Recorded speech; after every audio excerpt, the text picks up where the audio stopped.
So the next question is, can you expand on this whole story of the PCO mitigation, this idea that the release portion at the end of the case, release 0.2 cc of the BSS, in a suction mode, forces it into the resulting capsular interface.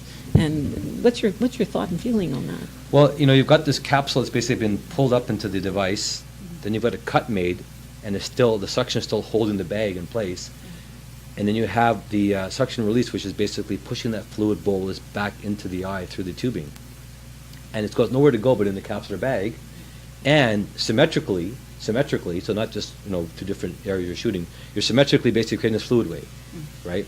So I think that number one, as I said before, perhaps may help cortical removal. We're still kind of figuring this out a little bit more, but it's basically like doing essentially a hydrosection wave all at once, right?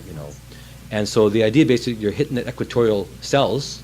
We think of PCO like, okay, it's posterior capsule, but actually PCO occurs because of proliferation of equatorial cells onto the posterior capsule. So if we're hitting those equatorial cells with this fluid jet symmetrically, then perhaps it's doing a better job, perhaps as I say, of clearing out the equatorial fornix, lens epithelial cell population. That's an interesting idea. I mean, I know some of my colleagues have now presented some results looking at ZEPTO phaco versus manual phaco and reported less PCO. Of course, PCO is multifactorial, but so that might be an extra bonus. I still think we need a lot more data to really prove that, but I like the theoretical potential reason for that. I would also add, honestly, that I think I would, for the same reason, be careful using this in a posterior polar cataract. Because in a posterior polar cataract, we don't want to do a hydrosection for risk of blowing out the posterior capsule.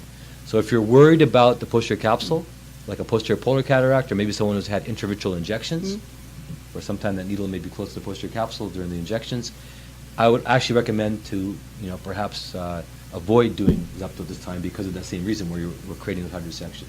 That's what I would say. But I think it's a really interesting thought from PCO perspective.